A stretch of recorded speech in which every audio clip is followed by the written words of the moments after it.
रायबरेली के महाराजगंज तहसील से बड़ी खबर आ रही है। हम आपको बताएं कि रायबरेली के महाराजगंज तहसील के चंदापुर ग्राम में पशु चिकित्सालय खोले जाने के लिए वित्तीय स्वीकृत हो गई है। हम आपको बताएं कि लगभग 34 लाख रुपए वित्तीय स्वीकृत निर्गत कर दी गई है। अहम और बड़ी खबर हम आपको बता रहे हैं कि रायबरेली के चंदापुर में बनेगा पशु चिकित्सालय। रायबरेली चंदापुर रियासत के बड़े राजा कौशलेंद्र प्रताप सिंह के द्वारा लगातार उत्तर प्रदेश के मुख्यमंत्री से मुलाकात करके रायबरेली के जनहित में व्यवस्थाएं की जा रही हैं। इन्हीं व्यवस्थाओं के अंतर्गत एक नई व्यवस्था के बारे में हम बात कर रहे हैं। हम आपको बताएं कि रायबरेली के चंदापुर रियासत में पशु चिकित्सालय खोला जा रहा है, जिससे सबसे बड़ी बात अनाथ पशुओं की समस्याओं का निदान होगा। अगर आप देखें तो जगह जगह पर अनाथ पशुओं की कहीं न कहीं समस्याएं सामने दिखाई पड़ रही थी। ऐसे में चंदापुर रियासत के बड़े राजा कौशलेंद्र प्रताप सिंह ने एक नेक पहल की है। उन्होंने एक नेक पहल करते हुए रायबरेली में चंदापुर में पशु चिकित्सालय को लेकर उत्तर प्रदेश के मुख्यमंत्री से मुलाकात की थी और इसी के तहत एक सकारात्मक खबर ये है कि उत्तर प्रदेश सरकार के द्वारा लगभग 34 लाख रुपए की वित्तीय स्वीकृति दे दी गई है। S7 की डेस्क रिपोर्ट। आज चंदापुर में पशु चिकित्सालय के लिए पता लगा है कि कोई धनराशि दी गई है, क्या है पूरा बताइए। हमने उत्तर प्रदेश के माननीय मुख्यमंत्री आदरणीय योगी आदित्यनाथ जी से निवेदन किया था कि चंदापुर में पशु चिकित्सालय, तो उसके लिए आज शासन से 34 लाख रुपए की धनराशि अवमुक्त हुई है और उम्मीद करते हैं कि गुणवत्तापरक पशु चिकित्सालय चंदापुर में शीघ्र ही बनकर तैयार होगा। देखिए, अगर देखा जाए तो पशुओं के बारे में बहुत कम लोग सोचते हैं। जगह जगह पर आप देखिए तो बहुत सारी समस्याएं दिखाई पड़ती हैं। हालांकि जब से सरकार आई है तब से गौ रक्षा और कई सारी चीज़ें चल रही हैं। तो कैसे मन में विचार आया पशुओं के लिए कि एक पशु चिकित्सालय की स्थापना होनी चाहिए? इसमें कोई संदेह नहीं कि इस सरकार की प्राथमिकताओं में से एक प्राथमिकता गौ माता की रक्षा भी है। और गौ माता तो एक प्रतिनिधि हैं, वो मुख्य है, लेकिन उनके साथ सभी जीवों, सनातन संस्कृति में तो सभी जीवों की रक्षा का बार बार संदेश दिया गया है जी।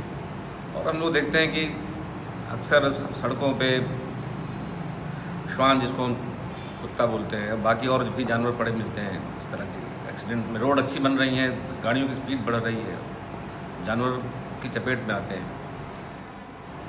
अभी कुछ दिन पहले तुम्हें याद होगा कि रायबरेली में एक बच्चों का समूह है, 4-5 बच्चे हैं जो पशुओं के लिए बहुत कुछ काम कर रहे हैं जी। अर्पित यादव, एक बिटिया है खुशी, और भी साथी लोग हैं। तो वो बच्चे इतने डेडिकेटेड हैं कि वो मोटरसाइकिल पे घायल पशुओं को, जो आ सकते थे मोटरसाइकिल पे, उनको लेकर वो जाते थे। तो हमारे मित्र हैं बुकाड़िया साहब, भोसवाल ग्रुप के चेयरमैन हैं, तो हमने उनसे कहा था, तो उन्होंने एक एम्बुलेंस भेजी है। वो उसका लोकार्पण लखनऊ में हुआ था। वो तो उसी क्रम में ये हमारा ये मानना था कि चंदापुर में अगर पशु चिकित्सालय हो जाए तो पशुओं के लिए बहुत अच्छी बात होगी और ख़ासतौर से किसानों के लिए कि उनके पशु जो है बीमार पड़ेंगे, घायल होंगे, तो इस तरह की बात होगी तो उनकी चिकित्सा हो सकेगी। अच्छा, अगर देखा जाए तो इससे पहले भी बहुत सारी सरकारें थी जो शासन कर रही थी। अभी उत्तर प्रदेश में जब से ये सरकार आई, योगी जी की सरकार आई है, तब से पशुओं के बारे में क्या लगता है आपको? मतलब जो सोच एक बदली है, नज़रिया लोगों का बदला है, इस बारे में क्या कहना है आपका? क्योंकि आप भी एक जिम्मेदार व्यक्तियों में से एक है और आपको बहुत सारे लोग फॉलो करते हैं। नहीं, निश्चित रूप से ये सरकार एक संवेदनशील भाई, जिस सरकार का मुखिया एक योगी हो, एक सन्यासी हो जी, तो जीवों के प्रति करुणा और दया की भावना तो रखेगा ही रखेगा, उसमें कोई दो राय है ही नहीं। और हमने उनसे कहा, उन्होंने तुरंत उसको कराया, ये बड़ी बात। अच्छा, पशुओं की बात कर ली हम लोगों ने और मेडिकल की बात कर ली हम लोगों ने। मंदिरों की बहुत दुर्दशा कई जगह पे देखी जा रही है। मतलब अगर हम लोग रायबरेली की बात करें, आपने कई सारे मंदिरों के विकास के लिए भी 2.5 करोड़ रुपये आपने दलमऊ घाट पे शिव मंदिर के लिए दिलवाया, पर्यटन के लिए। लेकिन और भी आसपास के जो मंदिर, उनकी काफ़ी दुर्दशा है। इस बारे में क्या? इसके लिए समाज जिम्मेदार है। हर वो चीज़ जहाँ पे सामाजिक जिसका महत्व है, जहाँ लोग इकट्ठे होंगे, जहाँ सामूहिकता होगी, जहाँ व्यक्ति का व्यक्ति विशेष का अधिकार नहीं होगा, जब समाज का होगा, वहाँ अगर समाज अपनी चीज़ों को सहज के नहीं रखेगा तो होगा ही होगा। सरकार इस तरह की सरकार है कि इन चीज़ों को महत्व देती है, उसके लिए धनराशि स्वीकृत करती है और सब बन जाएगा। लेकिन अगर भक्त ही उसको संवार के नहीं रखेंगे, स्वच्छता नहीं रखेंगे, तो क्या होगा? फिर जितना पैसा आया है, जो बना है, फिर वो नष्ट हो जाएगा जी। उसमें समाज की भूमिका है, सबको रखना ही पड़ेगा। कितना बड़ा अभियान है आदरणीय प्रधानमंत्री का स्वच्छता का अभियान।